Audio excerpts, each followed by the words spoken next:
これより基調講演に移らせていただきます。国連事務次長及び国連アジア太平洋経済社会委員会 ISAP 事務局長アルミダ・アリシャバナ様よりビデオによる基調講演をお送りいたします。Excellencies, distinguished experts and participants, it is my pleasure to address you at the 2025 International Forum for Sustainable Asia and the Pacific. I thank Professor Takeuchi, President of IGES, for this opportunity. The theme of the forum captures both the urgency and opportunity of our time. Multilateralism is facing unprecedented strain, and the window of opportunity to achieve the 2030 Agenda and the Paris Agreement is narrowing rapidly. Yet, it is precisely under these demanding circumstances that the focus of this forum, pursuing synergies and a just transition, is more relevant or critical than ever.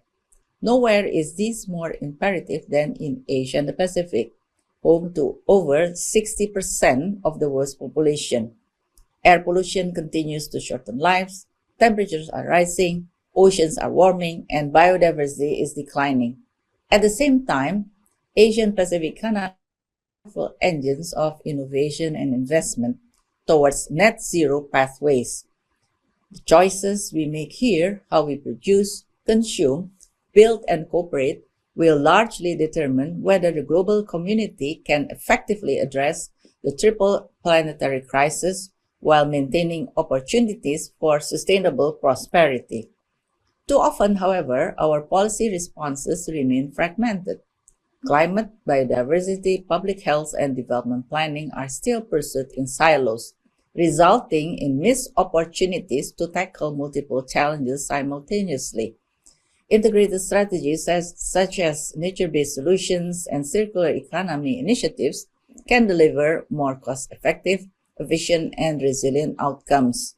For example, many nature-based solutions not only sequester carbon, but also buffer communities from extreme weather events and enhance biodiversity.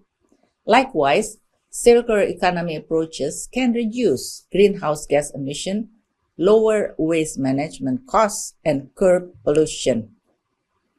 These are clear demonstrations that well-designed synergies generate multiple benefits and pay for themselves many times over.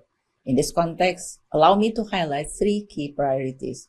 First, we must mainstream synergies into planning and budgeting tools such as National Development Plan and climate finance strategies to ensure that integrated approaches are embedded in decision-making from the outset.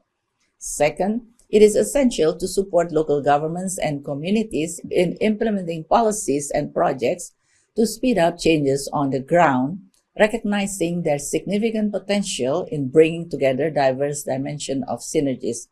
And third, looking ahead, countries should position synergies as a core principle in their post-2030 Sustainable Development Agenda, ensuring that future policies strengthen resilience across environmental, economic, and social systems in tandem. Pursuing synergy is also vital to addressing transboundary environmental challenges that often fall into the gaps of the existing multilateral cooperation.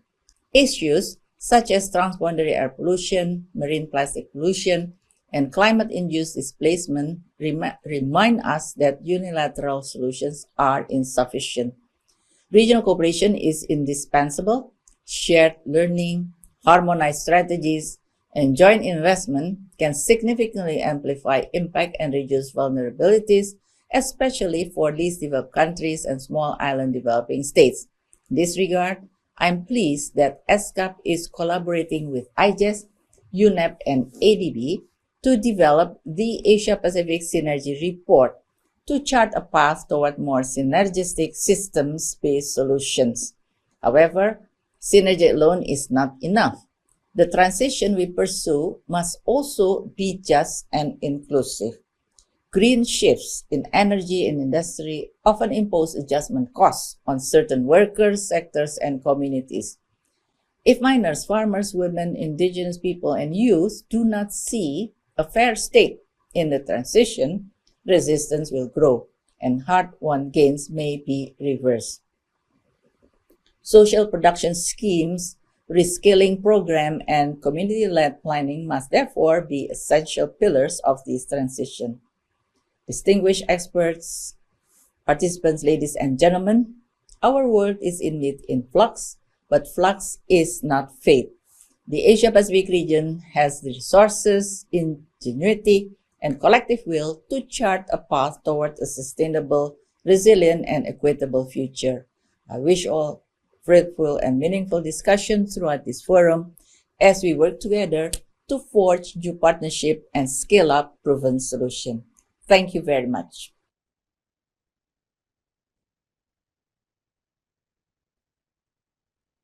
以上で基調講演を終了いたします。